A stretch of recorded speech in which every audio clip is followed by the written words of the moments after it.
อีกนอกที่ไรห้องตามเป็นกับว่าเป็นนี่พี่น้องมาจากเมืองนะมาจากการนำของเฮาจากการเดินเป็นว่าทุกขันทุกการเพราะฉะนั้นเฮาเป็นเจ้าภาพกะเอาจัดเป็นเกียรติให้เพิ่นแน่เนาะ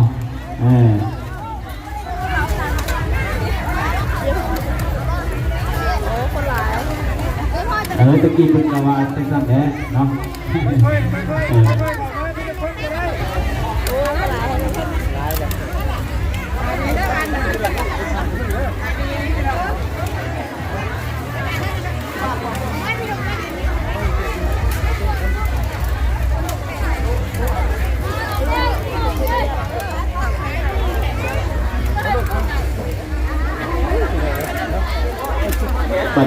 อันนี้นักพิจารณาให้ฟังเนาะพันจีก่อนนับเพิ่นนั่งอยู่ทั้งปีอันหน้ามาทั้งปีบัดโอ้ฟอดบัดมาฮ้อนแดดบัดนี้อันนี้ก็เอาพิจารณาไปนับกันเนาะให้สมควรแบบไหนเหมาะสมแบบไหนตรงไหนเอาแบบนั้นเนาะเอาแบบนั้นเนาะบุญบันเฮาเป็นไดกระจำเนาะอันนี้หัวหน้าสร้างมาได้เลยอันนี้แจ้งการให้เป็นว่าทางการนำของเมืองนี้เป็นทางนาเป็นทางสระหงทำทางนาไปได้คุณจะได้ทอดยืนนั่นได้กว่านี้ด้วยทอดให้เป็นเบิ้งให้เป็นส้มดูทั้งคุณเป็นทางนาไปทั้งคุณเป็นทางไหนทั้งหัวเจกับจะได้เบิ้งที่ออกเพิ่มนั่นนักการนำของขันเพิ่มคนจะได้นั่งใกล้นี้ทางนาไปเบิ้งเป็นเจ้าพ่อเนาะ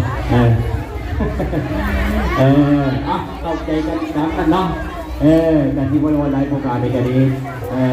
ก็ไปก็มากแล้วแต่ต้นเก้าทุกต้นแต่สิ่งข้างกรุณาที่น้องว่าคิดตามกันเลยขออนุญาตที่น้องเริ่มสอบกับคือเอาอะไรกันเนาะ2026พี่น้องอันกาเก็บเด้อพี่น้องเด้อเพราะว่าวันนักคดีเขานี่จะมี8รายการเป็นว่าเนาะใน8รายการมันก็จะได้อดเอาพี่น้องเพราะว่ายิงใส่บอลเขาตั้งกองบุญเนาะแต่ยิงใส่บอลตั้งทามใส่เฮาเนาะเพื่อให้การนำทางหลักการเทิง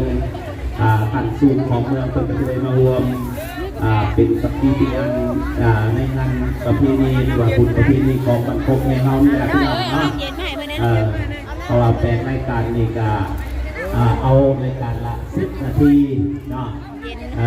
กับบริษัทพี่น้องเนาะสำเร็จได้8รายการแล้วเขาก็จะได้เข้าสู่พิธีทางการศาสนาหรือว่าในโทษในบวชต่อไปเนาะ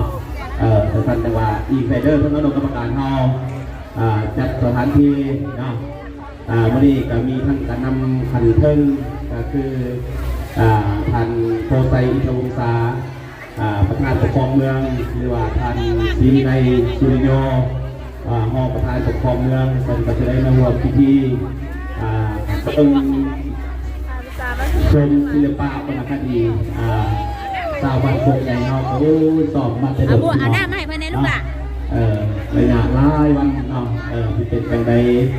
สีมวนบอหรือว่าบมวนกับที่เห็นกันแท้ๆไม่มีเนาะอันนี้กับประชาสัมพันธ์ทางด้านโฮมทานเนาะโฮมทานเฮาเดอร์ก็จะให้เขาไปแย่กันเนาะเอาแล้วก็ยับออกเนาะจะนอนไปว่าเอาแล้วก็ยับพอแล้วเนาะถ้าเราเป็นไปได้จะขออนุญาตทางโฮมทานตื่นเนาะกินตัวโบเพชรกันยังเลยชุดทานในวันนั้นได้แจก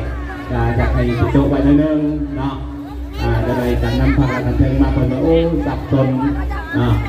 เพราะว่าที่พี่น้องมาจากบ้านไก่ที่ได้ใส่สลากหรือว่าแขกทั้งไก่ไทยตะเลือนมาในวงในงานเราโอ้บ้านเราขยากกันไปเบิ่งกันไปพี่น้องนะมันจบมันงามเรียกห้องเพลงประดาพี่ป้านาสาวหรือว่าสาวบ้านกกของเราจะให้พ่อเพียงเลี้ยงนากันคอยไปคอยดินคอยมวนนะมันนี่มวนเมื่อวันแรกก็เป็นส้มความลำเนาะเป็นลำเรื่องตรงใดเป็นใดจัดเปิดให้มันละเอียดเนาะ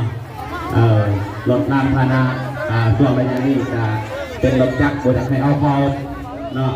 ยกเว้นแต่ว่าผู้บ้านเอารถจักรเข้ามา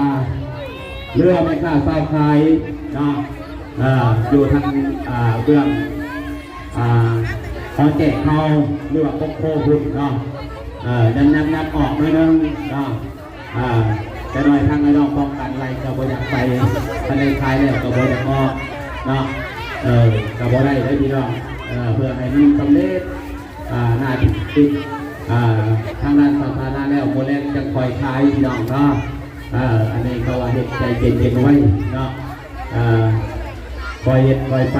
เนาะนับหน้าใจเพื่อไปเด้อทางน้องป้องกันเฮาแต่ละจุแต่ละมองเนาะก็จะให้เบิ่งเนาะพอบอกก็บอกมาแล้วเนาะมีป้าอาสาวคุณมีมาร่วมในงานหรือว่ามากาขายในงานประเพณีหรือว่าคุณบังไฟบังโป่งไงเนาะอันนี้กับพระราพันเพลงบรรดาบังไฟเนาะบังไฟต้องติดต่อผู้พันมาทางอนุกรรมการว่ามันเหมาะบ่หรือว่าบ่เหมาะถ้าว่าเหมาะก็จะให้จูดบ่เหมาะก็จะบ่ให้จูดเนาะเพราะว่าจูดบังไฟนี่ก็ระยะห่างบังไฟกับคนอยู่เนาะเมื่อเช้ามีกระทั่งห้องในบ้านคงใหญ่เปิดก็ได้ประชาสัมพันธ์ไปแล้วว่าบังไฟให้จูดระยะห่างคนกับประมาณ30 เมตรเนาะหรือว่าในการชมในการเบิ้งบนบังไฟเนาะบ่อยากให้ใกล้ย้อนว่าเป็นยังบ่ให้ใกล้ย่านมันแตกเนาะถ้าว่ามันแตกแล้วมันก็สิไปถือบุคคลใดคนหนึ่งหรือว่าถือคนใดคนหนึ่งเนาะมันก็สิบ่ดีเนาะท่านทางอนุกรรมการเฮาหรือว่าไอ้น้องป้องกันเนาะอยู่ภาคใต้ภาคเหนือหรือว่าตามแต่ละจุดเนาะจะเฮียนเพิ่นเขามาทางด้านวัดเนาะทางด้านวัดที่เด้อถ้าว่าอยู่ตามจุดเนาะจุดนึงแต่แม่นอยู่ทางเขาอนุกรรมการอยู่ในโจมท่าเขาแดงเฮาได้อยู่ได้กินหรือว่าญาติพี่น้องมาจากบ้านไกลบ้านไกลเนาะการุณาเล่นเต้นทั้งอนุกรรมการเนาะอนุกรรมการเฮาอยู่วงใดหรือว่าเจ้าภาพเจ้าสภาภายในบ้านโคกเฮานี่แหละเนาะจากส่วนน้ำกันเป็นเอาผ้าเข่าลงมาเด้อพี่น้องเด้ออันนี้ทางพี่รถในเป็นแก้จังสั้นเนาะอนุกรรมการเป็นเข่าเป็นแก่ชาวบ้านเขานี่แหละจะให้พ่อเพียงเงินหนักเอาลงมาเนาะหับประทานอาหารเที่ยงเนาะตามผมไม่ผมตอกนี่แหละเนาะพี่น้องเนาะหรือว่าตามก็จำเป็นก็ดีเนาะแต่ว่าข้าพเจ้าจะเน้นเพิ่งบรรดาพ่อแม่พี่ป้าน้าสาวบ้านโคกใหญ่เฮานี้เนาะหรือว่าญาติพี่น้อง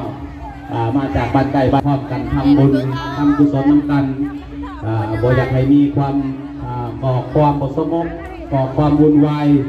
นะเพราะว่าหน่วยป้องกันเฮานี่ก็ลายด้วยพี่น้องเนาะเป็นเสานมใส่ประกันก็ดีนะเพราะว่าในจัดสรรจะหน่อยทั้งการนำผักหลักทั้งเพิ่นลงมาหอดจนเป็นเฮาเพิ่นโอ้จังใดเนาะทางอนุกรรมการเฮาบ่ได้จัดสรรเป็นระเบียบเรียบร้อยบ่เนาะ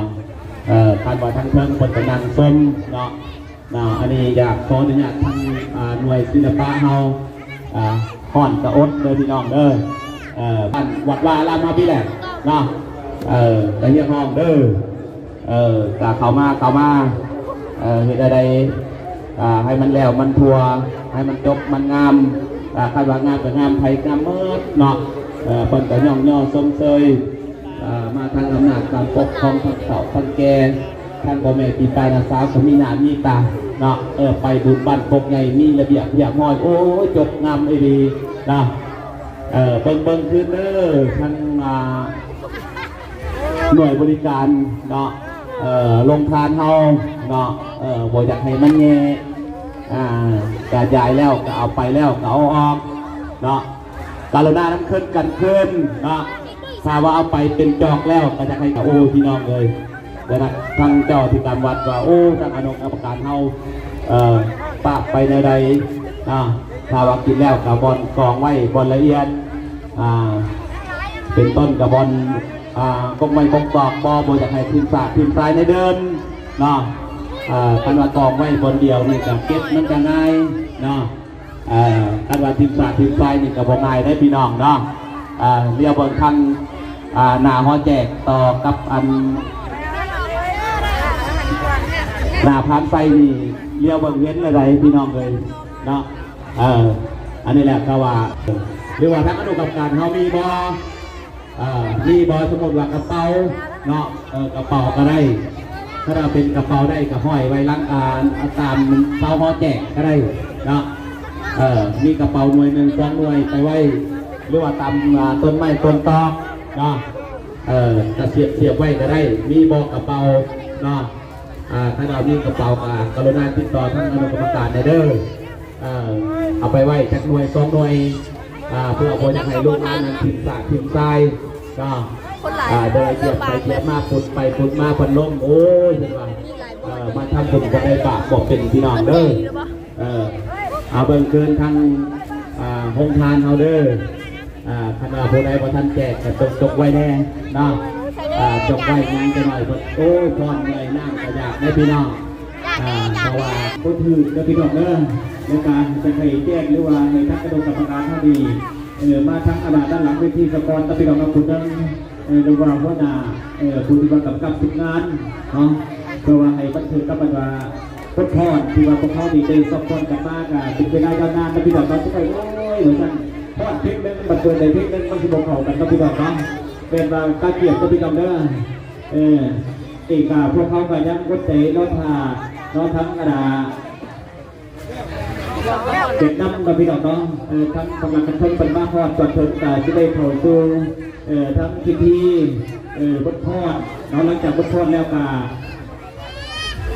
หลังจากบดพอดบดแล้วแล้วพี่น้องน้องก็จะได้อินใส่ทั้งการเฮวัดเฮบวชหรือว่าพิธีทั้งศาสนาหลังจากจบแล้วก็จะได้เคลื่อนทั้งปักไฟออกน้องไปจุด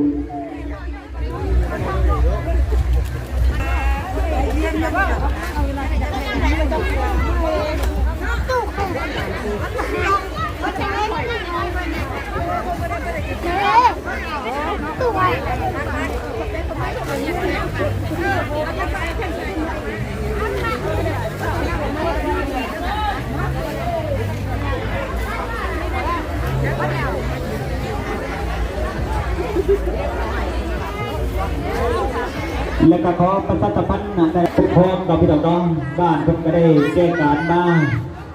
ต้องไปเดี๋ยวนี้ได้ชื่อดิแมนที่ไม่ได้จุดทางแสดงแล้วผู้ที่มาดูทราบไปแล้วต้องให้มาแจ้งทั้งกระดกกรรมการอีกเช่นนั้นเราประชาสัมพันธ์ได้พี่น้องนะแล้วก็บอกต่อกันไปได้จากว่าพอได้ยินและจุดได้ก็พอมีเป็นมาทั้งกระดกกรรมการทั้งเป็นนำทำงานทั้งประเทศเป็นมาฮอดจนถึงกับพี่น้องทั้งได้บ้านเราลงมาฮอดแล้วก็เป็นที่ได้ก็เกี่ยวกับพี่น้องเด้อดูได้ก็พอมีดูกินน้ำกินไนกันเอาอีกก็ได้ว่าให้ป้าเลิศก็ได้แล้วกินน้ำกินไนก่อนไม่ได้ไหมเนาะต้องมีบรรจุก้อนเนี่ยเนี่ยยังลูกเนี่ยเป็นยังลูกเป็นยังลูกเป็นยังลูกตักเบรกก่อนไปเลยเนาะสวยพวงเบิดพี่น้องเลยไปลูกยืนบางคนกับพวกสวยพวกพวงมาแต่เฮือนพี่น้องเลย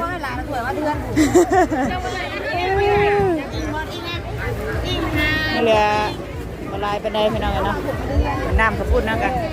หมอกใหญ่บกปลายตึกบางคนกับพวกจูงมาน้ำพี่น้องเลย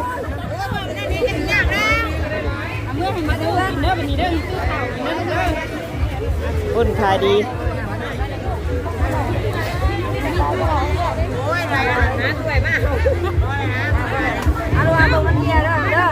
บ่ค่อยเป็นระเบียบปันใดพี่น้องเลยเนาะอยากชุนละมุนแน่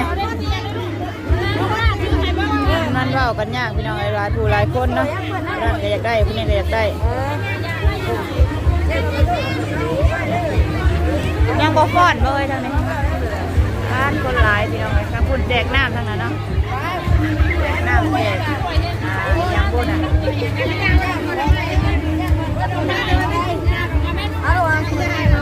ยันมันแง่อย่างนู้นเป็นที่เล่าเลยนะ สวยตะพุดจุ่มวนนั่นแหละพอดแจกขายว่าอะไรกันมาเปียกขายว่าอะไรกันพอดแล้วบัดนี้ใส่ถุงมาเอาถุงมาข้างแน่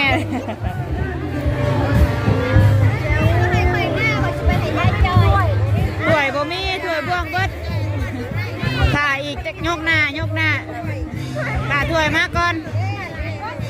ป้าตักให้เพิ่นนี่จะเอาให้แน่ป้ามายังปานนี่นะเราทำหาแม่ครัวเฮียอยู่เนาะ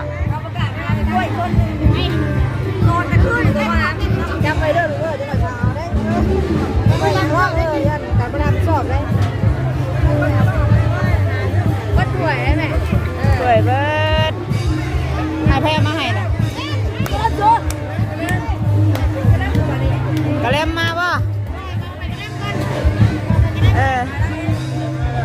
ให้เพื่อนมาไปต่อกระเล็มต่อสันเนาะแต่จะมาทางกระปุ้นไม่ยังไงทางกระเล็มกันนี่แหละเนาะกระปุ้นกันยังอยู่กับลายน้ำกันยังอีกหม้อนึงต่อกระเล็มน้ำสบุนมาได้สันเนาะต่อแถวก็ไปอยากไประเบียบพี่น้องเลยเนาะขอโทษขออภัยน้ำแม่พี่น้องปลาลุงหลายเด้อภาพมันหูงามตาพี่น้องเลย